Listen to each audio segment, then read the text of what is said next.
Hi, my name is Kelly Bowker. Welcome to my channel. Please subscribe if you feel inclined. That would be lovely.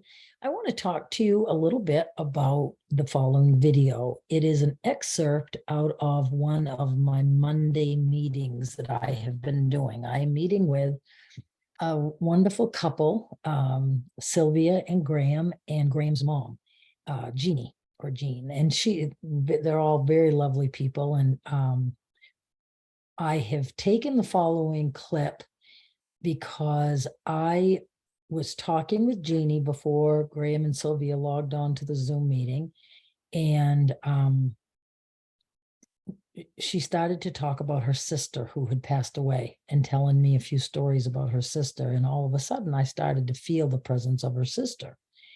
And that doesn't happen all that often to me, to be honest. But I think that the energy of that group and the fact that we've been doing this a few times together kind of made it a little different. I don't know really. I can't tell you why it happened, but it did. And I had been talking to Jeannie about the process of becoming a medium and how I had taken a class and the class focused on evidence, and that it kind of stymied me a bit because my journey is my own. And I do believe in the validity of evidence. I think it's very important. I think that if you do not feel sure that the medium that you're working with is legitimate, that, evidence would be the thing that would make it be okay. But it has been the hardest part of any of the stuff that I have learned to do. That is the piece that's the hardest part, because once I feel that energy, they want to come through, and I can feel them behind my face. They want to speak to their loved one, and I'm holding them back in my mind saying, give me evidence, give me evidence. Well, so I tried to bring through some things for Jeannie, and it was no, no, no, nothing resonated, nothing meant anything to her. And I got kind of frustrated and a little discouraged. I haven't been doing a lot of mediumship stuff lately, and I think that's part of it. The biggest amount of what I do now is light language and channeling. And that comes to me just honestly very easily now. And I got frustrated, and Jeannie and I afterwards talked a little bit that's not on the clip. And, and I said, I'm not sure. Maybe it's time that I just say I don't do the mediumship stuff, because and there was one particular thing. It was me seeing a clock, and I'm like, it meant nothing. And I said, why can I see that clock in my mind just as clear as a bell? So we get done anyway. We go on to have the rest of our meeting, and a few days later, I get an email from a message from Jeannie, all excited, and she said she had reached out to her niece, and her niece had said, "Oh my gosh, Auntie," she said, "I have a clock that opens, and inside the clock, I have some of Mama's ashes and some feathers. And feathers are significant because they were a sign that came through, that the angels were around them when her mom was dying, when Jeannie's sister was dying. So it was very significant. And they showed me a clock that didn't look a thing like it. But what would they show me to make me say a clock that opens? And that's basically what I said. And it did prove out to be absolutely beautiful evidence, and gave me a reestablishing my confidence a little bit. But I'm sharing it because I know that there are lots of you out there who are working to develop your mediumship abilities. I want to say to you, go with the flow of the energy. Guide you.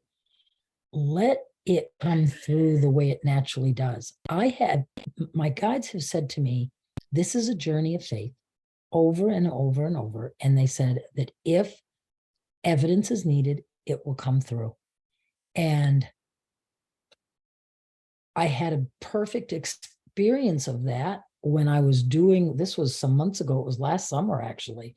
It was right after light language came through, and they'd given me a big download and talk and said, just go into channeling the loved one. Just go into channeling, let it be. And if evidence is needed, it will come. And so I was channeling this woman's husband, who passed away about 6 months earlier. And all of a sudden she's crying. And all of a sudden in the back of my mind, I hear, ask her if she knows for sure.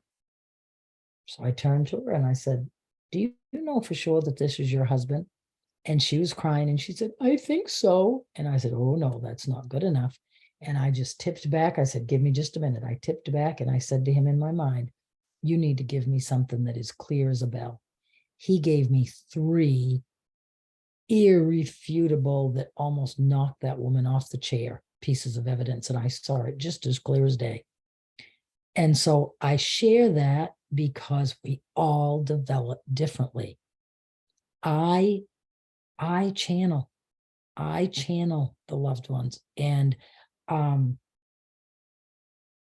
holding them back is almost uncomfortable. And besides, it feels like it's almost disrespectful. You know, they're there. I can feel that they're there, but I'm making them jump through these hoops for this proof, when maybe the loved one has gotten to know me well enough on YouTube, and feels confident in my ability, which they can. I'm not making anything up, and they don't need the evidence. And so if I've got an hour to spend, why not let that loved one come through for the whole hour with the conversation and healing and talking to their person? So I just wanted to share that. I really appreciate you tuning in to my videos. I hope you enjoy this. Yeah, I guess subscribe, give me a thumbs up, comment underneath. I love all that. And we will talk to you again soon. Thank you so much. Bye-bye. Time. I haven't had to bring through evidence, which is weird. And it makes me feel squirrely, to be honest about it, because yeah, I'm feeling like your sister's tapping on my head, and I'm going to there's going to be no's. There will be no's. She wants to come through and she wants to show some proof, I think. That's what it's feeling like. And I'm seeing something and I can't quite figure out that there's a lot of white.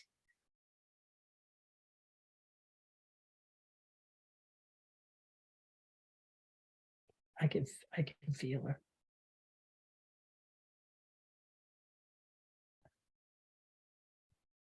I keep getting something about pearls. Is there anything significant about pearls? No. I'm seeing white, and I'm seeing.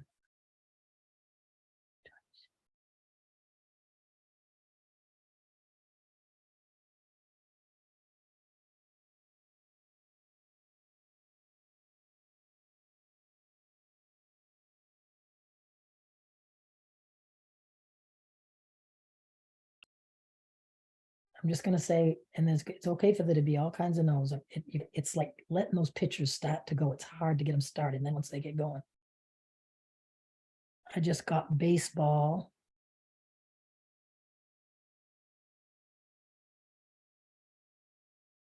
Or sitting and watching something. Did she have like a particular sport or something that she would like go to and watch the,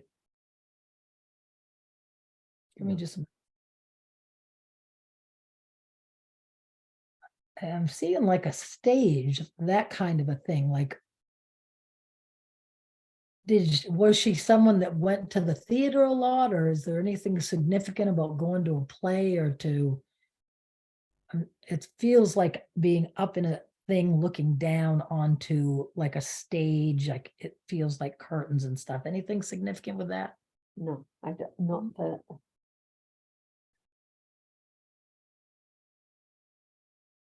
This is the part of the mediumship stuff I don't like. And it's not easy. I can blend with her. I feel her energy. Her energy is lovely. It's a it's a higher energy. I've told Graham, sometimes they come through and it doesn't feel good like that. It doesn't feel positive. But I can feel her and I'd be able to let her speak. Do you want to let her come through all the way? Like transit? Well, Oh, sorry, you've said you don't. That's never mind. yeah, it's not necessarily that. Jeannie, would you like me to just see if she just would like to talk? Sure. Okay. Maybe the evidence will come through in that.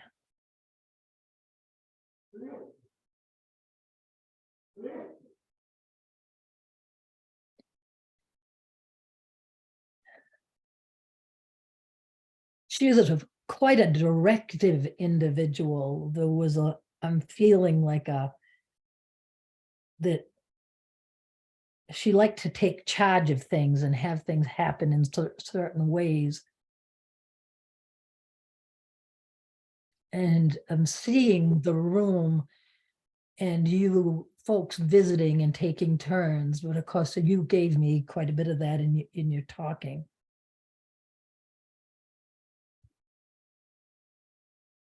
The great deal of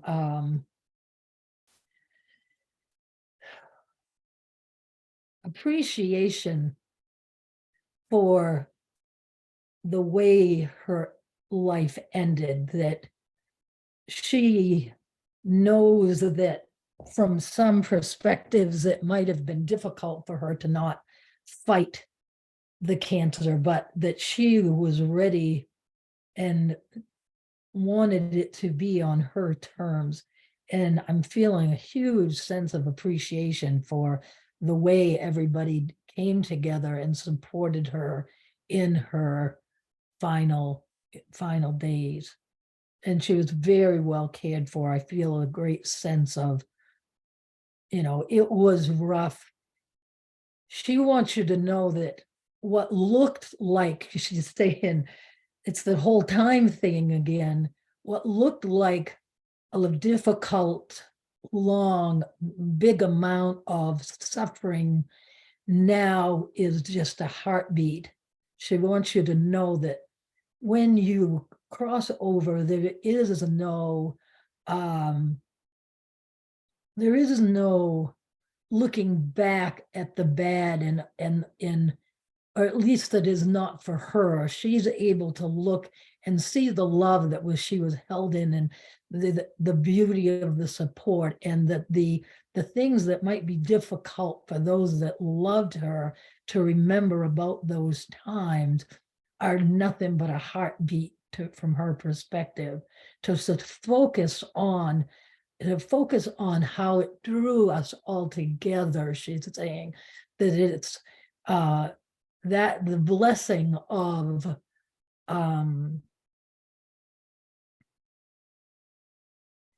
yes, I'm seeing like a timepiece on a bedside table. The passing of time felt slow at that time.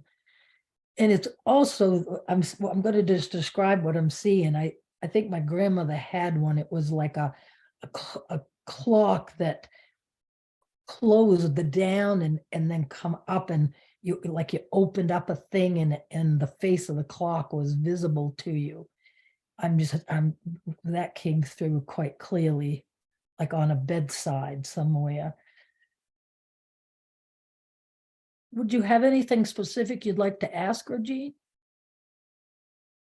No, my mind's gone blank. That often is the case. I'm going to ask her if there's something she wants to say to you. I feel goose pimples and a turning up and a joyful. She wants you to know that there's great joy waiting, that she is together with so many that have loved you, and that it's just, she's saying she's enjoying your unfolding here on this side, and has really loves watching as these layers of knowing are coming through, and that she just wants you to have a real sense of the party. That's her word. the party that's going on the other side, and that time is an instant. Don't get caught up in how much time, but that it is something for us to look forward to. The joining of family and friends, and that there is a knowing, if you're wondering that, there is a time of knowing the different individuals that have gone before, and that there is that beautiful connection of love in that space. She's saying she wants us all to really get a sense of that the party can happen on that side of the veil, just like it can happen on this side of the veil. In the same way that her intention created it on this side, it created it on that side. I'm just seeing a great gathering and lots of joyful interaction and smiling and laughter and love, connecting to love. I think I get so in my head when I go for the evidence now. I don't let it take the time that it needs. Is that clock familiar to you, G? No. No, Isn't no. that funny? I can see that. It's I can, definitely familiar to me for some reason, but I know it's not. I know what you're talking about, but yeah, I can see that little clock just like, and I see it on a bedside, and maybe something's gonna come through around that. I don't know. I have one of those. yes, but that actually has a lot to do with my grandpa or my opa. Is it? I'm not saying that Yep. when you talked about it, I'm like, oh, that effect, like I feel that for me, but That was, yeah, maybe. Yeah. yeah. I never know. I don't know why they bring through. I could just see it. And I saw the word isn't stadium. Oh, I saw the auditorium looking down into a stage, just like I'm watching a movie behind my eyes.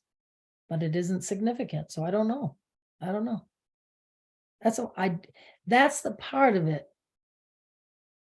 I have not a question in my mind that your sister is present here. Mhm. But the hard part is that bringing through the evidence, they have to lower their vibration to try to find the piece that's going to connect in my brain, and I have to get out of the way. And I have developed such an ease of the blending and the channeling them that it's almost like I'm like, "Ugh, it's too hard. I don't want to do that." That's what it feels like. It's like, and if it was needed, it would come. And it's part of the faith. It's part of the evolution. You've got to trust that it comes when it is needed. You've seen that over and over again, and I have. That it is part of a journey of faith as well.